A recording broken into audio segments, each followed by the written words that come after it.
torí ìyá ẹ̀ ṣaláìsí bàbá kò lè gbé bùkátà mọ́ ló bá ní pé ọmọ GS2 kó má relé ọkọ ṣé ń gbọ́ wọ́n wá ní pé torí kò ìbẹ̀rẹ̀ nǹkan oṣù o èyí lọ́lé ọkọ kó bá ti bẹ̀rẹ̀ nǹkan oṣù alẹ́ ẹjọ́ gbéyàwó ìjẹ́ kó jẹ́ ìjọ́ ìdùnnú fọ́mọ yìí ọmọ yìí pé ọkọ yìí ọ̀fẹ́ ń fún ìyẹn ọkọ àfà yìí ó lu òun bí olórí burúkú ni kí ló dé yìí ó ń lu ìyàwó ẹ lọ́jọ́ ìyàwó ó pé.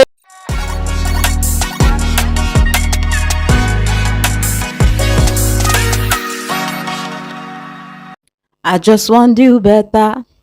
than my papa. Ẹ̀yin tèmi ẹ̀yin tọpẹ́yẹmí ọpẹ́yẹmí tún gbé dé ànọ́dá nìkan bí ni mo tún gbé wá fún yín lọ́tẹ̀ yìí ẹ̀yin tèmi ẹ ti mọ̀ pé chọ́ọ̀chọ́ọ̀chọ́ gbé borùn gbé fìlà òun làwa ń ṣe níbí fún ẹ̀yin tó bá jẹ́ gbà kọ̀ọ̀kan yín lélẹ́yìí àwọn nǹkan tí a ṣẹ̀ bẹ̀rẹ̀ ń bí báyìí nìyẹn nǹkan tí mò ń ṣe ń bí báyìí kọ́ nìyẹn tẹ́lẹ̀ àmọ́ àti wá ń gbé borùn káàkiri báyìí mo ní kí n máa mú wá fún yín lọ́lọ́kan ọ̀jọ̀kan àwọn nǹkan tó ń ṣẹlẹ̀ ṣé ẹ rí àwọn ọ̀rọ̀ yìí mo rí àwọn kọ́mẹ́ǹtì mo sì máa dá àwọn èèyàn lóhùn mi tí ẹ mọ̀ mi ò sì ń lé òun ló fà á mi ìbá tún ti ṣe kíni mi ìbá tún ti upload àmọ́ àìsí lé mi rè fà wọ́n sọ wípé ó dàbí ẹni wípé mi ò gbọ́ yé àbí nǹkan kan èmi kò sọ pé mo gbọ́ yé àbí n kò gbọ́ yé àmọ́ ẹ jẹ́ káwa náà wo àwọn ìwà yìí àwọn àfààyè ń wù àwọn bàbá wa tí wọ́n ti ẹ̀jẹ̀ ṣèkì àgbà nínú àwọn ẹ̀sìn ìsìláàmù yìí àwọn ọ̀rọ̀ olórí burúkú irọ́ òfò yìí ti pa fún wa tí wọ́n ti pa fún wa lọ́lọ́kan ọ̀jọ̀kan ló ń jẹ́ káwa náà máa fẹ́ wò pé ṣé àwa jẹ́ òótọ́ bí ẹ̀yin tèmi ọ̀rọ̀ pọ̀ nínú ìwé kọ́bọ̀ àmọ́ kí má wàá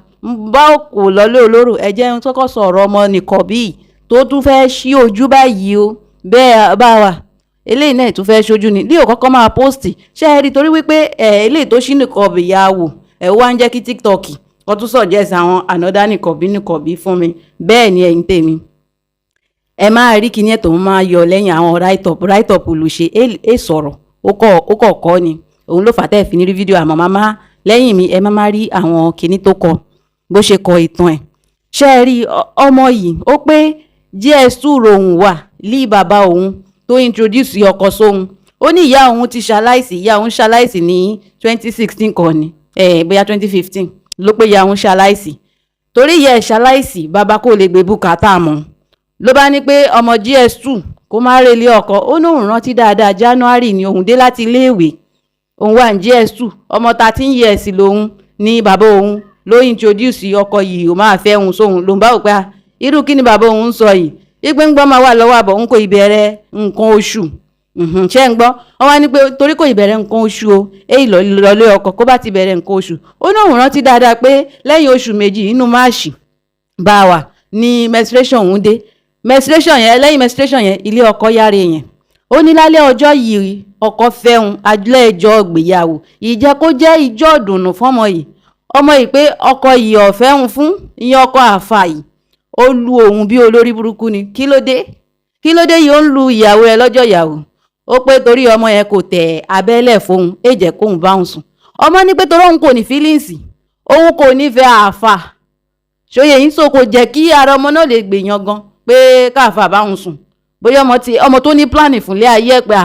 àwọn obìnrin ó ti wà lọ́kàn wa ká bá ti ń di pé àti ń wọ ọmọ ọdún 10 sọmọ ọdún 12 láti máa wò pé tí n bá fẹ́ lọ́kọ ọkọ ìbá ń ṣiṣẹ́ lọ́fíìsì ọkọ ìbá ń wọ ṣù ọkọ ìbá ń ṣe kinní òun ra afẹ́fẹ́ wọ́n wá dé lọ́sàn-án kan orúkọ lí kò tiẹ̀ ti expect rárá wọ́n wá pé ọmọ ọdún 12 ọmọ ọdún 13 kó má lọ lé ọkọ òun lọ́mọ yẹn ṣe wò pé n kò lè gbé abẹ́lẹ̀ ó níjọ́ kejì ọkọ òun yìí ló bá sọ fún bàbá òun pé ọmọ yín kò gbà abẹ́lẹ̀ o ẹ máa wá mọ́mọ́ yín ó ní ló bá pe àwọn àfa kan bá wà lọ́pọ̀ àwọn àfa kan àti bàbá ẹ̀ wọ́n ṣàbá òun sọ̀rọ̀ ó lóun padà tẹ̀ abẹ́lẹ̀ fún àfa o ń gbóhùn tábẹ́lẹ̀ ó padà di oyún ó ní ebi wá ń pa òun ó ní olórí burúkú àfa máa tún máa ná òun pàápàá pẹ̀lú oyún nú ebi máa pa ó ní ọjọ́ méjì ti wà rí tóun ò jẹun nínú oyún ǹjẹ́ rí ṣé nǹkan tí àwọn tó ń tú Kùránì ǹjẹ́ àwa yóò tọ́ lọ ń sọ bí ẹ̀yin tèmi ẹ jẹ́ ká máa lọ torí pé àwọn tó ń tú Kùránì yìí tẹ́ ẹ bá débẹ̀ as a Muslim orí yín máa gbóná ẹ máa wò pé kí ló ń tú yìí ṣé inú Kùránì ni irú version Kùránì wo làwọn ń tú yìí bí mo ṣe ń sọ ló bá pé òun ọkọ òun máa fi yà jẹun ẹnì fóun lówó oúnjẹ ó wá ní pé ọkọ ṣẹ̀ ra lẹ̀ nígbà tí kò pẹ́ tó fẹ́ òun yẹn bóyá òun wá wò pé bóyá ilẹ̀ tó ṣẹ̀ rà ilé tó ń gbìyànjú láti kọ́ òun rè fà tí owó fi ń dá lọ́wọ́ ẹ̀ ni kó fi fóun lóúnjẹ. Ó ní òun àṣà máa yọ́ lọ ọ̀dọ̀ bàbá òun àlọ́ máa jẹun. Kí ni kókó? Ọmọ yẹn kò dá bàbá ẹ̀ lẹ́bi nínú gbogbo ọ̀rọ̀ tó ń sọ. Ó ní pé still òun sì nífẹ̀ẹ́ bàbá òun. Ṣóyè yín? Mo rò pé kí ni kókó yìí pé bàbá yìí ó sáré ti ọmọ ìsílé ọkọ torí pé ọmọ yìí ṣì ń padà wà bá ẹ wá béèrè oúnjẹ. Ó ní òun máa ń yọ́ lọ ọ̀dọ̀ bàbá òun, kí ọkọ òun bá mọ̀ báyìí á tún lu òun pé òun la rojọ́ òun ní ọ̀dọ̀ bàbá rẹ̀. Ṣé léyìí dàbí? Ó ní bẹ́ẹ̀ tí tóun fi bímọ kìíní ìgbé kejì o. Ẹ̀yin tèmi ó náà pé àwọn kó lọ ilé tí ọkọ ẹ̀ṣẹ̀ ẹ̀kọ́. Ó ní òun kò fẹ́ lọ torí pé ibẹ̀ jìnnà sí ibi tí òun ti máa ráàánú gbà lọ́wọ́ ọ̀dọ̀ bàbá òun àti ọ̀dọ̀ àbúrò ẹ̀ ọkùnrin ìra fóònù fún. Ó ní àáfà yìí kò fẹ́ kóun lo fóònù rárá. Àáfà kò fẹ́ kóun lo fóònù. Káṣá máa fa ọ̀rọ̀ ọ̀gùn ọmọ ìṣàrìn rábàrábà wọ́n kó lọ ilé àáfà. Ó ní pé yàwá ń jẹun òun kò lọ rẹ̀ ládùúgbò torí pé òun kò nàṣọ. Òun kò lọ aṣọ kan lọ ìjáàbù kan. Ipa àwọn aṣọ tó yẹ kóun ṣe kínní òun ti rán fún àwọn ọmọ òun. Ó ní àìmọye ìgbà làáfà yìí máa nà òun tó jẹ́ pé ta ló máa sùn. Òun kò lè lọ sọ́dọ̀ bàbá òun torí wípé ilé yìí ò kó lọ ilé new site ó jìnnà sí ọ̀dọ̀ bàbá rẹ̀. Òun kò lè lọ.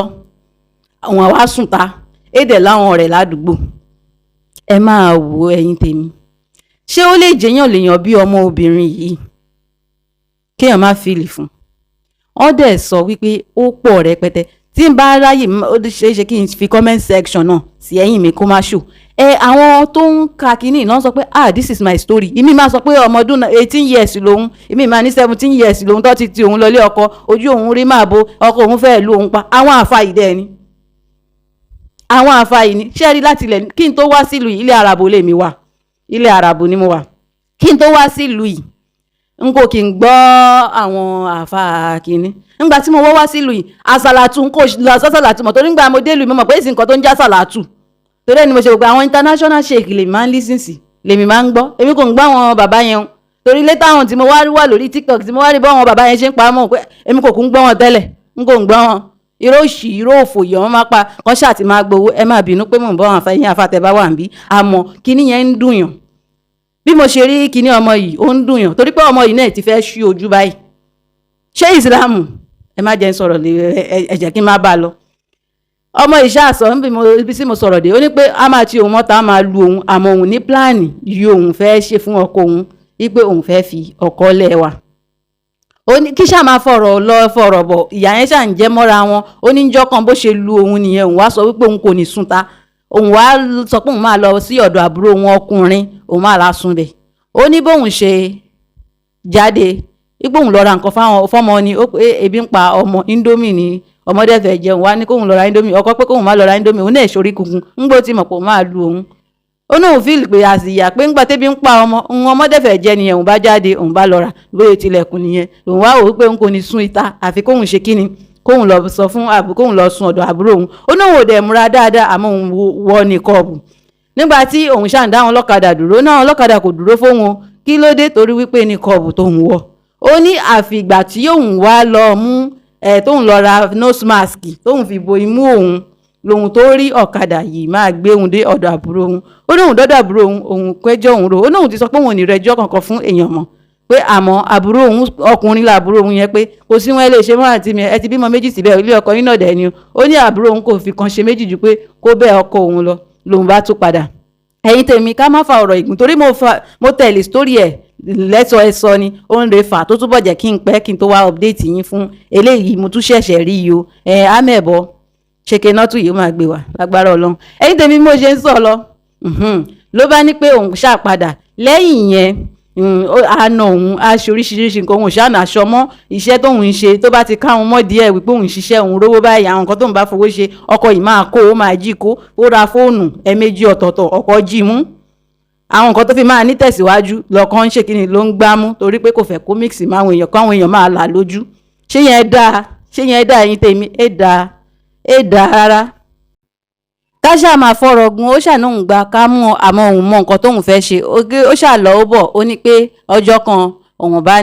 ní káwọn ṣe ìjáde kóun bá ti fẹ́ ṣe ìjáde báyẹn òun máa ń kó àwọn ọmọ lọ sọ́dọ̀ ìyá ọkọ òun wípé ìgbà táwọn kọ́ ọmọ lọ pé inú òun ń dùn pé àwọn máa lọ sí ìjáde pé torí pé òun ti sọ pé òun kò ní tẹ̀lé àáfà yìí lọ sí ìjáde mọ́ ló wá padà sọ pé tẹ̀bílíìkì ní àáfà èmi náà wò pé ókè tẹ̀bílíìkì ni bóyá báwọn onítẹ̀bílíìkì tún ṣe máa ń hùwà ó yàtọ̀ torí Islam ti wá yìí ó póríṣiríṣi. Báwa àwọn kan wọ́n pè ní Tìjàníyà Kọ̀dìríyà gbogbo nǹkan tèmi ṣàmọ̀ ni pé èmi kò belong sí gbogbo yẹn torí àtilẹ̀ nígbà tèmi ti wọnú ìlú yìí ni àwọn kankan ti clear sí mi pé Islam ẹyọ kan wà gbogbo Kọ̀dìríyà Ìbùníyà kíní kan tó ń ṣe yẹn Kọ̀yùmúyà yẹn èsì nù Islam. Àwa Nàìjíríà láti yẹn bọ̀ fún ara wa bí mo ṣe wá ń sọ lọ tẹ̀bílíkì ní ọkọ ó ní pé oúnjẹ tóun fẹ́ láà jẹ pé táwọn bá ti ṣe jáde 40 days yẹn àwọn máa ń jẹun oríṣiríṣi òun nínú òun ṣe dùn wípé òun àti ẹ̀rọ oúnjẹ gidi jẹ díẹ̀ lòun ṣe tẹ̀lé báwo pé èwo làbọ̀rọ̀ máa lọ ìjáde kó tún máa mú ìyàwó ẹ̀ dání wọn ní ìjáde yẹn bí wọ́n ṣe máa ń ṣe ó dẹ̀ pé bí wọ́n máa ń sùn inú mọ́sálásí káàkiri wa n kò tiẹ̀ mọ bí wọ́n ṣe ń ṣe ó ní báwọn ṣàṣe lọ nìyẹn wípé torí pé wọ́n máa ń pa fóònù àṣẹ mọ́tò ti gbá ìyá ọkọ mọ́tò ti tẹ ìyá ọkọ lẹ́sẹ̀ ìyá ọkọ ti fọ́ nígbà máa délé ló wá di pé wọ́n padà mọ̀ wípé mọ́tò ti tẹ ìyá ọkọ lẹ́sẹ̀ kí ló fà á torí wípé àwọn ọmọ yìí wọ́n kó lọ bá ìyá ọkọ nígbà fẹ́ sọ̀dá níbi ọtí ń bọ̀ láti ibi pátí kan àbí nǹkan kan bí dúdú tó yà fẹ́ du àwọn ọmọ rẹ̀ ní mọ́tò bá tẹ ìyá lẹ́sẹ̀ ó ní làwọn fámílì ọkọ òun bá ń bílẹ̀mù pé ṣó yẹ kóhun tẹ̀lé ṣó yẹ irú ìjáde olórí burúkú ogan lọ́kọ ẹ̀ ń ṣe yìí wọ́n rò pé ó dàbí pé àáfà ẹnìkan ló gba tẹ̀bílíkì inú fámílì wọn ṣe rí wọn ń dálẹ̀ o àwọn ìdẹ́ ìtúkùrá ní ìdẹ́ ń sọ pé ìsìláàmù wọ́n fẹ́ fi ṣe dayé wa rú ni ó wá ń ṣe gàté kò ṣe gàté ó ń fẹsẹ̀ méjì tìró gàté o ẹ̀yin tèmi ẹ̀jẹ̀ má bà lọ ó ní pé lẹ́yìn yẹn lòun ti wò wípé òun kò lè fẹ́ ọ̀gbẹ́ni yìí mọ́ kí n ṣáà máa fọ̀rọ̀ gùn ṣá ó ṣáà padà fi ọkọ ẹlẹ́ torí ó padà sá lọ torí ọkọ tún padà lù ó padà sá lọ ó náà lọ ó ń ta kòkó àbí nǹkan kan òun lọ jínú kòkó ẹ̀ tóun fi wọ mọ́tò lọ sẹ́kọ̀ọ́ lọ́dọ̀ àbúrò òun níbi tí ìyà ń jẹ àbúrò ẹ̀ náà bẹ̀ bọ̀ ó dàbí pé ti àbúrò ẹ̀ yẹn ó tún sì yàtọ̀ sí tòun ó ní lẹ́yìn yẹn òun blọọkì bàbá òun pọ́ ṣàpadà gbọ́ pé ara bàbá òun ò yá bàbá wọn ṣàṣàláìsí bákanbákan ní ìsìn ìṣáká má fọ̀rọ̀ gùn ó wá ń sọ wípé tóun bá ṣí nìkọ́ọ̀bù ṣé kí ni ẹ̀yin àwọn followers òun kí ló máa sọ báwo ló ṣe máa feel torí wípé kí ni kò ríṣẹ́ báyìí òun wáṣẹ́ àmọ́ àwọn èèyàn kan ti wá ń suggest iṣẹ́ fún un bẹ́ẹ̀ dẹ̀ ni wọ́n ti táàgì àwọn olórúkọ ńláńlá nínú Islam tí wọ́n máa help ẹ̀ so nítorí Ọlọ́run nítorí Allah subhanahu wa ta'ala torí pé àwọn kan wò wípé èmi ò kì í ṣe mùsùlùmí mi disguise ni n kò mùsùlùmí rẹ mi báwa n kò disguise àmọ́ tí àwọn nǹkan kan bá ń ṣẹlẹ̀ tí ó bá yẹ kójú wa máa là sí ká máa lajú ká máa ríran kedere báyìí ẹ̀yin ẹwọ́rù ti ọmọ onígbìnkàn bíi tó fẹ́ ṣí nìkan bù báyìí nìsí torí pé kò ṣiṣẹ́ kò ṣáà ní tabẹ́ láti fi jẹun ó bá tiẹ̀ máa tabẹ́ṣẹ́ níwà lábẹ́ nìkan bòrè máa tabẹ́ so ó gbọ́dọ̀ ṣiṣẹ́ ó ní òun lòun mọ ojú òun ti rí lórí nìkọ́ọ̀bù tóun lò yìí nìkọ́ọ̀bù ṣé wàá yẹ kó jẹ́ nǹkan tó máa ní ẹ̀dà lára ni tó máa ní ayé lára ìlú ìtawà wà tó jẹ́ pé ilẹ̀ àràbò ni àwọn tó ń lò tẹ́ bá dáwọn tó ń lò àwọn kan tó jẹ́ pé ọkọ̀ wọn lówó dáadáa wọ́n máa ń lò bíi fashion bá wà wọ́n máa tọ́jú tó máa tọ́ mú lábẹ́ ẹ̀ báyìí wọ́n máa lò bíi fashion ni àwọn kan dẹ̀ wà tó jẹ́ pé àwọn low class tẹ́gbọ́ kan kò ṣe kíní dáadáa àwọn yẹn wọ́n máa fi ń tọrọ bára tàbí kó fi jẹ́ pé wọ́n ń ṣiṣẹ́ ìdọ̀tí ẹ má jẹ́ ń pè níṣẹ́ ìdọ̀tí bẹ́ẹ̀ kọ́ kò ń ṣe iṣẹ́ ìdọ̀tí àbí àwọn tó ń lẹ́sẹ̀ bí àwọn tó ń gbalẹ̀ títí nísìnyí bóyá ojú máa ń tì wọ́n ṣóyè yín òun lọ́ fi máa ń bo ojú ilé àràbò tá a wà yìí èyí ń ṣe dédé wọn náà rè ń bojú bá a èyí ń ṣe dédé wọn ẹlòmíì máa ń bojú tó máa ń ṣiṣẹ́ ọ́fíìsì o tó dẹ̀ pé ó máa ní ìtó máa clean kò ń ṣe dàbólẹ̀ báyìí ní kékeré báyìí ni ló ní kékeré báyìí lọ́ máa lò ṣóyè yín ẹ̀yin tèmi so èmi ò wá ó tojú sú mi everybody come dey remove niqab wọ́n á kúkú remove niqab wọ́n á remove niqab ẹwọ́ situation ọmọ ìbáyìí ní ìsìn ó ní ohun tí kọ́ ọmọ lẹ́fọ̀ọ́ kan torí pé ọkọ sọ pé kóhùn bá kọ́ ọmọ dání òun kò ní bá dá sáwọn ọmọ òun náà dẹ̀ rí ní ìsìn guide ìrìṣẹ́ débi pé kínní ìyà yẹn pọ̀ èmi náà kò lè sọ pé kó jókòó síbẹ̀ torí pé ń gbọ́ máa kọ́ kínní ex husband ló pé ó ti fọkàn lẹ̀ nígbà tó lóhùn sá lọ tóhùn padà dé tó yán bẹ́ẹ̀ òun tó ṣe kínní ó tún ní kóhùn gbé abẹ́ sílá ó dẹ̀ sọ fáwọn aládùúgbò pé òun yẹn àlè lòun ló ṣe léhùn dànù ẹ̀yin imagine ló ní fún bíi 3 months àbí how many months táwọn òjò 5 months bíi 6 months mi ti ẹ̀rántí mọ́ tó ní pé àwọn ò sí wa ọkọ tó ní pé kóhùn gbàbẹ́ wa ó ní òun sọ pé rárá òun ò ṣe mọ́ ó gbọ́ fẹ́ lu òun pa ó ní ṣojú àwọn òbí ẹ̀ báyìí ló ń sọ pé òun ò fẹ́ mọ́ ó dẹ̀ sọ pé nínú Islam obìnrin ò lè sọ pé òun ò ṣe mọ́ ó ní pé àfa yẹn sọ bẹ́ẹ̀ wípé obìnrin ò lè sọ pé òun ò ṣe mọ́ ọkọ ló lè sọ pé òun ò ṣe mọ́ ó ní òun ìyá àfikàn ṣe méjì lójú táyé lòun ti sọ òun ò ṣe mọ́ òun ò lè jẹ́ kó wá pa òun ọmọ tá à ń sọ̀rọ̀ ẹ̀ yìí ẹ̀yin tèmi kò ju ọmọ 25 years lọ ẹ wo bí wọ́n ṣe ti crumble life ẹ̀ bá àfáà yìí ṣe ti crumble life ẹ̀. Ṣé nǹkan tí Islam kọ́ yín nìyẹn yẹn àfáà yìí? Ṣé nǹkan tó kọ́ yín nìyẹn? Ó dà pé a nílì láti máa sọ̀rọ̀ síta torí ẹ má bá Islam, ó ti ń pè Islam òṣìláàmù báyìí ní ìsìn. Òṣìláàmù, wọ́n ní pé gbogbo àwọn tẹ́ ń bò lójú àwọn oníkọ̀ọ́bí ògì ló ń tà. Wọ́n ní gbogbo ẹlẹ́yà ògì ló ń tà. Mo tẹ̀lé àwọn kan lórí TikTok láìpẹ́ yìí tó ń sọ pé àwọn kò tògì, àwọn tó wà educated wà láàrin àwọn tó ń ṣíra lẹ̀ ní kinní kan whatever and whatever. A gbọ́dọ̀ máa sọ̀rọ̀ síta. A kò fẹ́ mọ́ tẹ́ bá ti mọ̀ pé máa bò wọ́n lójú máa affect life wọn, ẹ jọ̀ọ́ nítorí Ọlọ́run. Ìdàbà ìsàn wà, ẹ jọ̀ọ́ because kíkíní má ló máa padà lead to poverty in our society and we don't want that. Níbi tí economy ti ẹ̀ lọ all over the world now, iṣẹ́ kan ẹnìkan ò lè máa ṣiṣẹ́ nu family tó dẹ̀ pé ó máa tó fún family àfi tó bá yẹ pé ọkọ tó ń ṣiṣẹ́ yẹn owó oṣù ẹ̀ ó tó millions. Tí ó bá tó millions ìyàwó náà gbọ́dọ̀ máa support lẹ́ẹ̀kankan. If not so wọ́n máa run into level of àwọn tó poor ni. Bẹ́ẹ̀ tí level àwọn tó bá pọ̀ bá dẹ̀ ti ń pọ̀ nílùú, ìlú máa dìdàkudà. Ẹ̀yin tèmi ọ̀pọ̀ ọ̀rọ̀ kágbọ̀n eléyìí ni mo ní kí n mú wá sétí ìgbọ̀yín. Ẹ̀yin tí ó bá jẹ́ pé ṣẹ̀ ń darapọ̀ mọ́ wa ẹ jọ̀wọ́ ẹ má gbàgbé láti subscribe sí ìkànnì, ẹ dẹ̀ má gbàgbé láti fẹ́ràn fọ́nrán yìí. Ọlọ́run máa wà pẹ̀lú yín. God will bless you. Allah will bless you. Tó bá yẹ pé Jesus náà lẹ́sìn torí gbogbo ẹ̀ nísìn gbọ́dọ̀ ní open mind. You need to have an open mind with everything you are doing. If you are a Muslim, you are a Christian, you are traditionalist because ìfẹ́ lọ́níkà máa ṣe kìíní because tí ò bá sí ìfẹ́ ibi tí wọ́n ń bọ̀rọ̀ lọ Nàìjíríà sí yìí. Ọlọ́run kó ṣàánú wa ni o. Me I dey scared. Ẹ̀rù ń ba èmi. Kó bá lọ di pé máa di wọ́wọ́wọ́ máa dológun. So every one of us ìwọ tó bá jẹ́ Muslim ẹ lọ ka Quran dáadáa. Ẹni tó bá jẹ́ Christian ẹ lọ ka Bible yìí náà dáadáa. Ká mọ̀ nǹkan tí ó wà ń bẹ̀. Kó máa pé ẹ understand. Ẹ̀yin tèmi àníri jù bẹ́ẹ̀ lọ gẹ́gẹ́ bí mo ti ṣe sọ. Ọpẹ́yẹmí lórúkọ tèmi ọmọ Adé. Ọmọ wọn nílùú Olúmọ àbẹ́ ọlọ́ṣẹ́ ń sọ. Ọmọ wọn lábẹ́ Òkúta lábẹ́ Olúmọ. Èmi lọmọ wọn lẹ́gbàá ọmọ Lísàbí. Ẹ̀yin tèmi èmi máa sọ pé ibi tẹ́ tí ń rọra data kò ní tán bẹ́ẹ̀ o. Ọwọ́ yín ò ní kàn sàlẹ̀ àpò. Ní rí nǹkan gbé sọnù bí kò ń ṣe bí ọmọ. Ire lójú owó rí, ire báyìí lójú yín màmá rí. Èmi máa ṣe rere, ẹ̀yin náà máa ṣe rere. Gbogbo wa báyìí lájọ máa ṣe rere lápapọ̀. Ẹ̀yin tọ́pẹ́yẹmí ó dàbọ̀. Ọpẹ́yẹmí ti lọ nìyẹn.